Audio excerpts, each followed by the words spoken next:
I can relate to that feeling of being confused. So it's a lot of mixed emotions. One moment I'm feeling confused, one moment I'm feeling angry, one moment there's a deep sense of grief and loss.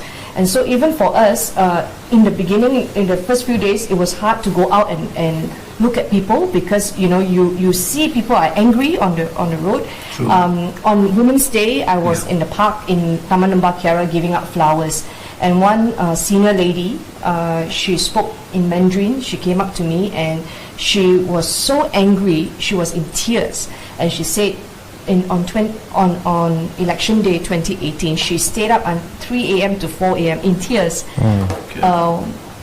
supporting this new government. She said, this government that is in place now is not the government of her choice, and she was in tears. And so when I saw a response like that, it makes you almost feel like wait, I cannot give up. I have to fight on because there are so many people who are waiting for us to take the next step to reclaim back what was lost. And I think what Dr. Zol said was very true.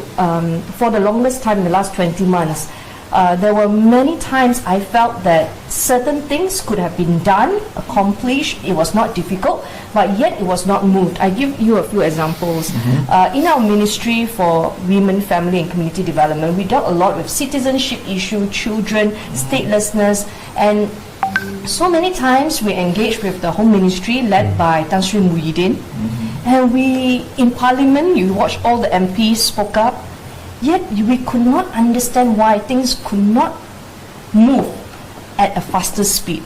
And why wasn't there political will? Why can't we just do it, And now you look back, it makes sense why certain players in the cabinet had no motivation to want to see the Harapan government become successful.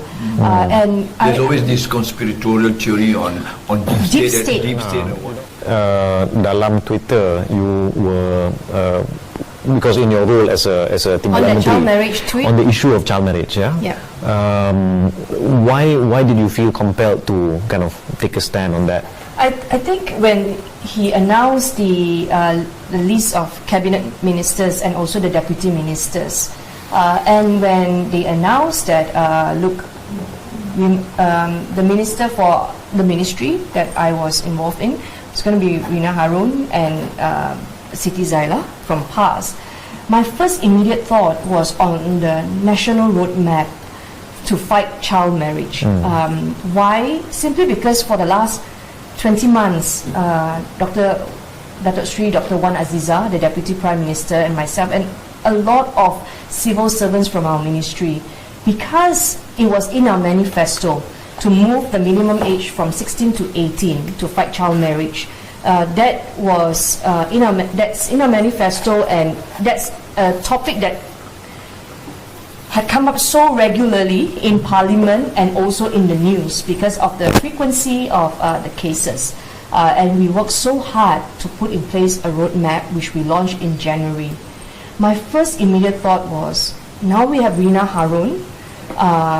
In the last 20 months, I'm quite sure, apart from seeing her photo on billboards, we were all looking for report cards, what was she going to do for that ministry, very important ministry, rural development. But having Siti Zaila as a deputy minister, I was most concerned about what was going to happen to our roadmap. The roadmap had a plan of action involving state governments, different agencies, 61 agencies to roll out more than 50 programs in 5 years, because we have a manifesto to fulfill, right?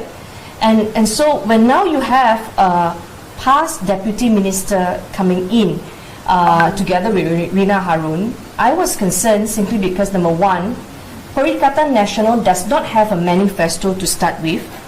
I don't know what their views are as Perikatan Nasional. Are you going to work on child marriage or not, right?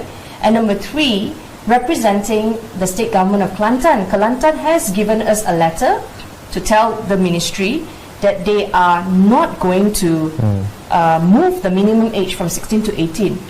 I'm concerned because that hard work of putting this in place, and of course, there are so many girls whose lives are dependent on policies to be changed. What's going to happen all because of a power grab that has happened, all that hard work. What's going to happen to that roadmap? And that's why I tweeted. But they then came with full force, the cyber troopers, the supporters of PAS, to draw a conclusion from that tweet to say, oh, Hannah Yeoh, you're from DAP, you're anti-Islam. You know? Have they even seen the roadmap? Do they know that there are 61 agencies involved, there are more than 50 programs, there's a timeline for us to monitor and to keep it, because we have a manifesto to fulfill. So my question now, of course, to Perikatan Nasional is, without a manifesto, how are you going to function? What is Bersatu stand? Bersatu was part of Harapan drawing up the manifesto together. Rina Harun is well aware of the manifesto. So what is Rina Harun going to do now with a deputy who did not sign up with the similar manifesto?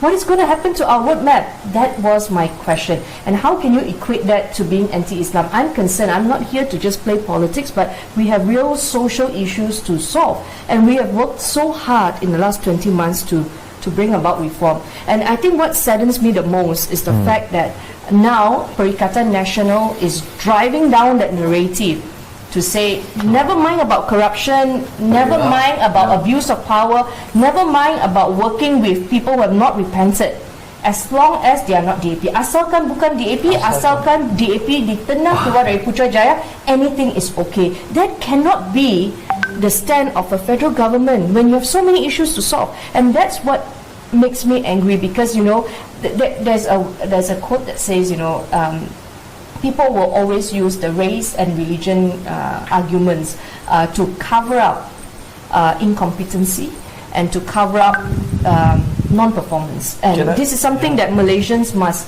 realise. Saya harap anda tidak percaya naratif Perikatan Nasional bahawa DAP anti-Islam, kerana ini adalah satu-satu cara untuk mengkaburkan rasuah dan untuk mengkaburkan incompetency, just non-performance. Yeah.